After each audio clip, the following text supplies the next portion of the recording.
Ukraine and parts of Russia are often called the breadbasket of Europe, and that breadbasket is responsible for a huge chunk of the global wheat supply in particular, that wheat tending to be shipped to nearby African and Middle Eastern countries, alongside European neighbors, including many of the most food-insecure parts of the world, like Afghanistan, the Democratic Republic of the Congo, Ethiopia, Haiti, Nigeria, Pakistan, South Sudan, Syria, and Yemen.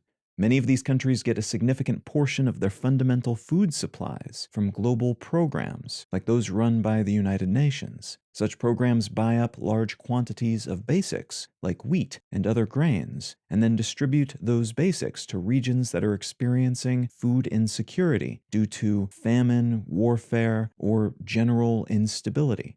Governments that fail to provide for their people, areas in which sectarian or civil conflicts reduce agricultural production, that sort of thing. So Russia's invasion of Ukraine has been devastating already into the fourth month because the supply chains that typically deliver such food resources have been severed or entangled in such a way that existing supplies aren't getting to where they need to go. Russia's expulsion from some portions of the global economy is partly to blame for this, and Ukraine's inability to ship the grain it's already harvested is another part of the problem. Some of that unshipped grain is being held by Russia, which is unsuccessfully so far, trying to sell it after having captured it, and some of which is still held by Ukrainians, as of the day I'm recording this at least, but cannot be shipped via the usual Black Sea ports, which are currently blockaded by Russian forces. So they're in the process, with the help of Western allies, of figuring out how to ship large quantities of hard-to-move food resources overland instead, ultimately getting those resources to the usual buyers, including those food programs, which in turn need to get them to these often hard-to-reach, often landlocked nations. And in the meantime, some of these regions, the usual recipients of these supplies, are facing food crises, ranging from Egypt's price increases on fundamental bread products that citizens take for granted will always be cheap and widely available, which some analysts worry could tip the region into instability, as that has nudged the government into crisis previously, to the amplification of regional famine, like the one in northern Ethiopia, where a long-simmering conflict with separatist forces has left locals devastated and abused, but also starving, because those forces have soaked up all their food resources and prevented aid from getting in for years, and at the same time kept locals from engaging in food-producing work, efforts that were already limited by years of drought. And now that they're allowing aid workers to enter these war-plagued regions, there's little or no food aid available for them to deliver. So in addition to the alleged war crimes and other sorts of devastation occurring in Ukraine as Russia's invasion continues, the conflict is leading to other sorts of devastation because of how integrated the world and its production has become, and because of how specialization works. Some regions are great at producing things like grain, so they do that. And other regions that need grain do whatever it is they're good at and more or less trade those goods or services for the grain they need. In normal times, this works great, but when things go abnormal for a while, the whole complex web of relationships can fall into discord pretty quickly. Grain and food oil and energy-related resources, like gas and petroleum, are stealing the spotlight, rightly, I would argue, because of how potently their absence is felt, locally and throughout the world. People are starving to death, and many more will likely starve to death before these supply chains are rerouted and the resource producers are able to go back to work. And that's a very big deal, a serious human welfare issue that we should all be aware of and thinking about as we move forward. There are other aspects of this story that are important, though, but which are getting relatively less attention because of how comparably niche they are. And though that nicheness means they are secondary concerns at the moment, because pretty much everything is and arguably should be a secondary concern compared to large numbers of people starving to death because of human-made and human-amplified catastrophes, despite that current prioritization, they likely won't remain niche issues for long. What I'd like to talk about today is one such shortage that will likely become a more pressing issue in the very near future.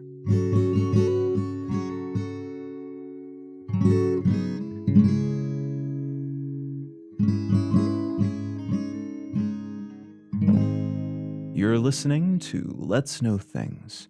I'm Colin Wright. Let's Know Things is an independent, listener-supported show. If you're finding some value in what I'm doing here, consider becoming a supporter. One of the simplest ways to do that is to become a patron at patreon.com/letsknowthings. You can also become a member at understandery.com. But you can find a complete list of both monetary and non-monetary ways to support this show at letsknowthings.com/support. A great big thanks to everybody who's already helping to support this show, and thank you in advance if you're considering doing so in the future. All right, let's get back to the show.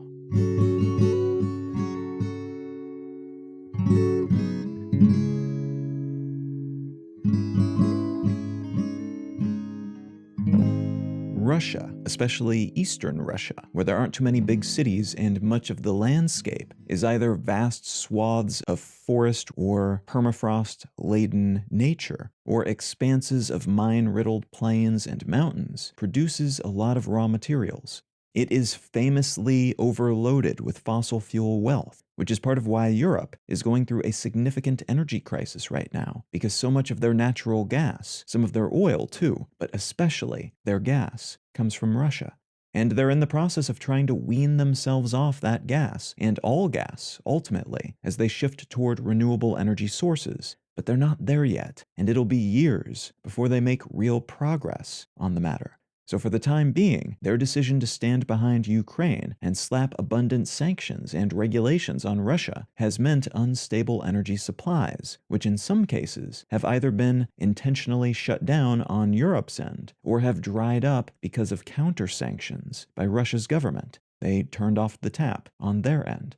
Russia also, though, produces a whole lot of raw mineral wealth. About 10% of the world's nickel, a material that is vital for the production of stainless steel, wires of all kinds, a bunch of other alloys used for various specialty purposes, and for batteries, the latter of which is becoming increasingly important as electric vehicle production spins up and large batteries are produced for utility-scale purposes. About 10% of that resource globally comes from Russian mines, and around 37% of the world's total palladium supply. Palladium being used as an investment vehicle, much like gold, but also in catalytic converters, which are the part of a typical gas-burning vehicle's exhaust system that strips out about 90% of the harmful gases that would otherwise be spewed into the air, but which can also be found in electronics, medicine, groundwater treatment, and in the production of hydrogen. Several of those processes, again, increasingly necessary as the world tries to go green energy-wise. 37% of that material comes from Russia as well, as of 2021. Other supply shortages, like vodka, are easier to replace, either with vodka made elsewhere in the world, and there's plenty of that available, or with other spirits. It may suck if you really want Russian vodka and can't get it, but it's not the end of the world, and you can probably still have fun sipping on whiskey or mezcal or vodka made in Illinois, which is where Smirnoff is made. Grains like wheat can also be produced in many places around the world, and in fact, a lot of second and third tier suppliers are stepping in to fill the wheat gaps left by Ukraine and Russia on the international market. This increase in production takes time, though, and it requires that some of these areas make dramatic pivots from other sorts of production, like away from soybeans to make room for more wheat, or that they cut up forests to make more cropland, or redesignate land that was going to be used for housing or other types of development for the planting of more crops. There are sacrifices then, and an uncomfortable chunk of time between the beginning of recalibration efforts and the ultimate arrival of wheat from these new production locations onto the global market. And that wheat might cost more to produce and buy and ship to where it needs to go. But this is almost certainly a temporary shortage, and in some cases, for some purposes at least, wheat can also be replaced by other grains. There are two primary types of shortage emerging from this invasion and from similar conflicts and loci of devastation around the world then. Those that are predicated on absolute scarcity because the resources in question are only available in specific locations, harvested from mines or other local resources, And then there are things that have generally been produced in a particular area and are thus most easily and inexpensively produced there moving forward as well. Because the locals are specialized in that production. Supply chains already exist to move those products from that area to where the customers are. And because the infrastructure is already built to extract or produce those resources efficiently. But those resources could also be made elsewhere if new investments were made, new infrastructure built, new people trained, and so on. The article I'd like to unspool today comes from Recode, and it's entitled, "The Neon Shortage is a Bad Sign," with the subtitle, "Russia's War Against Ukraine Has Ramifications for the Chips That Power All Sorts of Tech." Neon is a noble gas. That means it has full electron orbitals, which means, if it's been a while since you took a science class, that it is non-reactive. It's not lending or trying to steal electrons from anything that it comes into contact with. So you can put neon in a room with just about anything else, and it won't do anything to that other stuff. And that other stuff won't do anything to neon. It won't combine to make a new substance, and it won't corrode anything. It's inert. That means neon is very useful for purposes in which you're trying to keep stuff unmessed with, and ensuring that things are unmessed with is one of the most vital aspects of the semiconductor manufacturing industry, because semiconductors are produced using special lasers that allow very small patterns to be carved into the chips. Now, there's a lot of interesting complexity in this space, and neon is just one ingredient in the larger mix required to use these specialized lasers, which are also used for medical applications, but increasingly vital for semiconductors because they are the only laser capable of making the tiniest possible incisions required for modern applications. Such lasers are called deep ultraviolet, or DUV, lasers. So without neon, you cannot use these DUV lasers. There's no acceptable substance that serves to replace it currently. And without these lasers, you cannot make microchips. Now, neon is not a resource like oil or palladium. It is not mined, and it isn't only available in some parts of the world. Neon is part of the air we breathe, so it is abundant in the sense that there is a practically infinite amount of it in our atmosphere. Unfortunately, the concentration of neon in the air is about 0.0018%, which is not much. For comparison, the air we breathe is about 78% nitrogen and about 21% oxygen. The remaining 1% is made up of mostly argon at about 0.93%, followed by carbon dioxide, and then trace amounts of other gases, including neon. So we've got a lot of neon around us, but it's tricky to refine because there's so little of it per unit of air. We have to process a whole lot of air to get just a tiny bit of neon, and that refining process is therefore somewhat specialized. One way to get more neon per unit of air is to build absolutely massive air separation plants. But the economics behind neon don't readily support the construction of such plants in most cases. They cost a lot to build. They are just massive buildings, and it would take ages to recoup that expenditure to build such buildings. As a consequence, the biggest and longest-lasting neon distilling apparatuses tend to be attached to air refining infrastructure that's built for other purposes, like, for instance, steel production, which has more favorable economics for recouping those giant building investment costs. Because of this economic reality, two of the world's biggest neon producers are located in Ukraine, piggybacking off infrastructure that exists for other purposes, which gives them a scale advantage, but also a feedstock advantage. They're able to process air that is more heavily loaded with neon because of those other steel-making activities, and able to distill that neon using giant air separation plants that are already being used for those other purposes. There are efforts to produce smaller, more modular air refinement units around the world, But this is still in the R&D phase at the moment. And again, this is an issue mostly just because of that gap between previous production levels and all the global infrastructure and supply chains plugged into these existing Ukrainian production hubs. And whenever it is we're able to either turn those back on and plug those back in at full capacity or replace them with something else. In between, there is and will continue to be a global neon supply shortage, and that'll raise the price of neon on the global market, but also lead to a dearth of available neon, which could in turn result in the temporary shutdown or outright closing of some facilities that rely upon this inert gas to function. And again, the most neon-hungry use case for this substance right now is the manufacturing of semiconductors. Shutdowns and closures stemming from the COVID-19 pandemic have already sent ripples through the global semiconductor supply chain, which has left it fractured and upended, with producers struggling to get their machinery and workers back online so they can start churning out their wares again and begin rebuilding those tangled and mangled supply chains. But those earlier and ongoing ripples have been felt throughout the global economy, causing car companies to shut down or truncate production, computer and smartphone and other device manufacturers to reduce their orders or simply not release new products at their usual cadence, and has increased the prices of all of these things, essentially anything with a chip in it, which is a shocking number of products in 2022.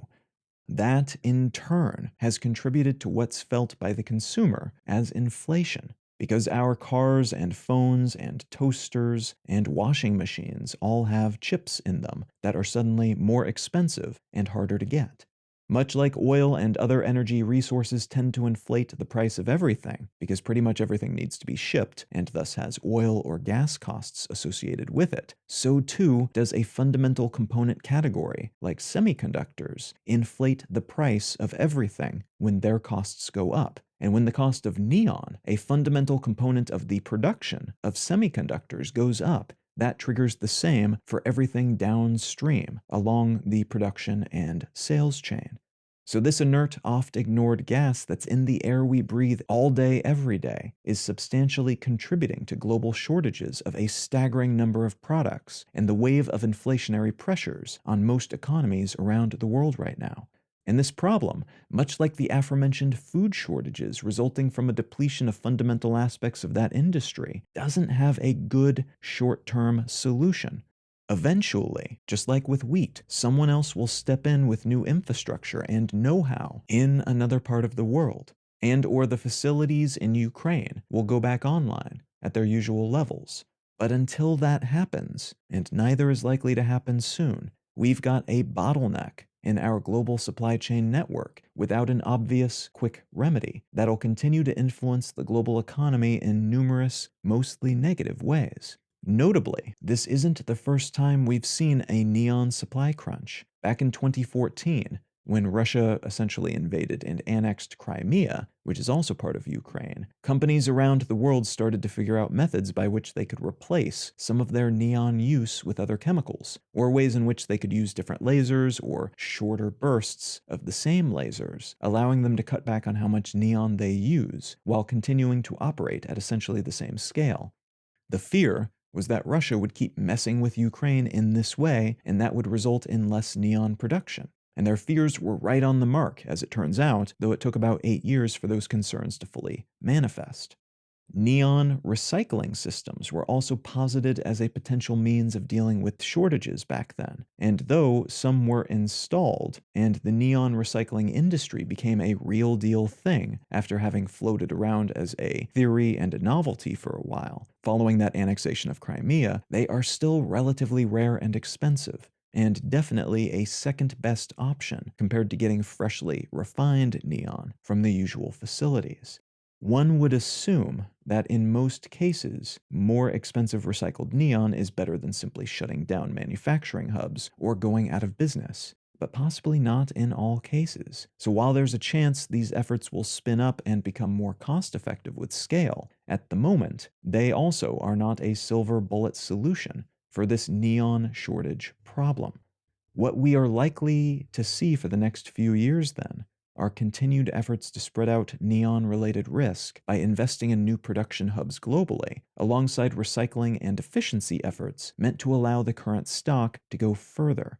But we will also continue to see shortages and price increases on everything that touches neon, which means most technologies of any shape or size, and some facets of medicine and manufacturing that rely upon this gas for mostly, but not exclusively, laser-wielding purposes.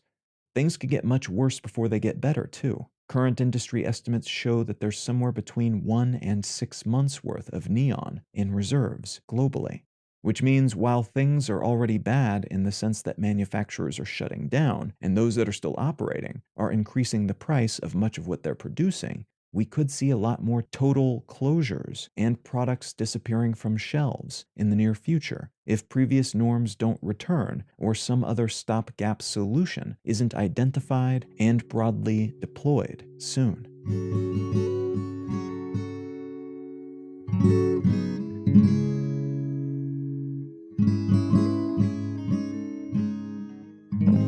If you're enjoying Let's Know Things, consider becoming a supporter. I'm able to produce these episodes each week because of folks who become financial supporters of the show, and those who do contribute monetarily receive an additional episode of the show each month.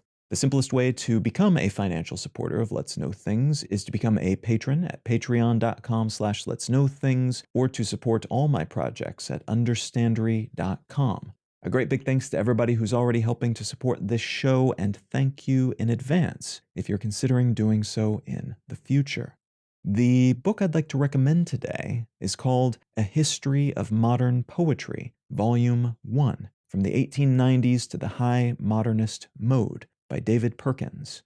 Over the past half a year or so, I've been diving deep into poetry, as it's something that I've always been interested in from a distance, but didn't know enough about to really delve into, either in terms of appreciating it properly, or in terms of writing my own, which is something that I wanted to dabble with. One of the first books in the initial pile of books that I gathered up to begin that investigation process, that learning process, was this one, A History of Modern Poetry, Volume 1. And it does not disappoint, especially in terms of demonstrating where modern poetry came from. And it bypasses a lot of the earlier tricky bits, which are things that are also valuable to know about, but which can also slow people down, I think. Because before the 1890s, the language used and the forms used in poetry can be a bit obscure and even unintelligible to a certain degree, while starting from the late 19th century begins in an era where we are just beginning to deploy electricity and the modern world is coming into being, even if a lot of the language and concepts and topics are still very much of an earlier age. And if any of that sounds interesting to you, consider picking up a copy of A History of Modern Poetry, Volume 1, and I'm just about to start Volume 2 myself. Hopefully it's as good as the first one, by David Perkins. You can find out more about me and my work at Colin.io. You can find the show notes and transcript for this and every episode of the podcast at letsknowthings.com.